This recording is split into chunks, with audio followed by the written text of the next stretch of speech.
ছোট রাজকন্যাকে আজকে দেখার জন্য কিছু মেহমান আসবে আমাদের বাসাতে। এর জন্য কিছু হালকা পাতলা আয়োজন আমরা করতেছিলাম।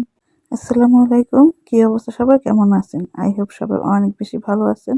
অ্যান্ড আলহামদুলিল্লাহ আমিও ভালো আছি আপনাদের দোয়ায়।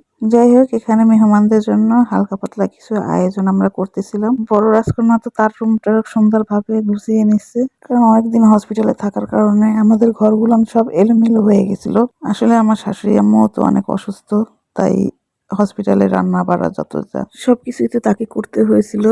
যেহেতু আমি গরুর মাংস খেতে পারবো না, তাই কিন্তু গরুর মাংস আনে নাই আমার শ্বশুর। যেহেতু আমরা মোরগ পালন করি, তো সেখান থেকে একটা মোরগ নিয়ে নিল। আর মোরগটা কিন্তু আমার বড় রাজকন্যার ছিল, তো ও তো অনেক কান্নাকাটি করতেছিল। তো যাই হোক, এখানে আমরা ডিম ভুনা করব, বেগুন ভাজা, করলা ভাজি আর দেশি মোরগের ঝোল।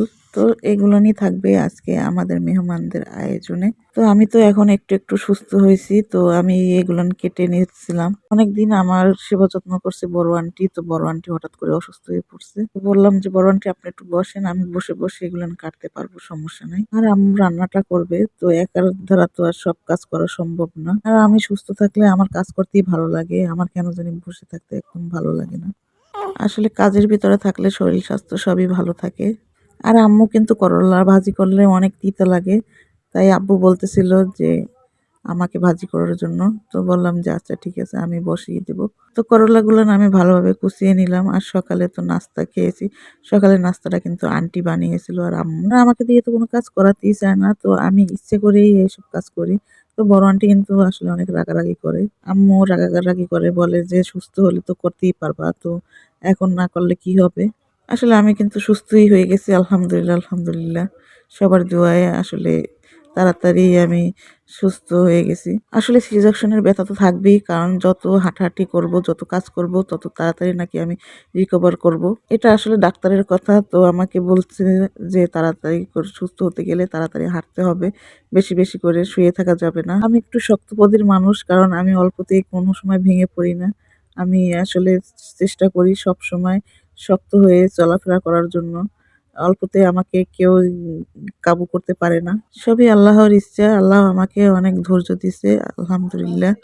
আর আমার বেবি তো আমার বড় মেয়ের কাছে, বড় রাজকন্যার কাছে ছোট রাজকন্যা। এখানে তো বেগুন ভাজির জন্য প্রথমে কড়াইতে তেল দিয়ে দিলাম, আর এই তো বেগুন গুলো দিয়ে দিতেছি। যতটুকু আর কি পারছি, আম্মুর সাথে সাথে আর কি চেষ্টা করছি সব কাজগুলো করে দেওয়ার জন্য।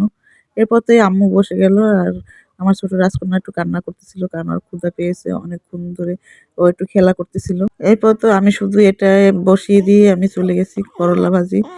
যখন বেগুন ভাজা শেষ হয়ে গেছে, তখন আমি এসে করলাটা বসিয়ে চলে গেছি। পরে তো আব্বু করলাটা ভাজি করে নিয়ে নিল।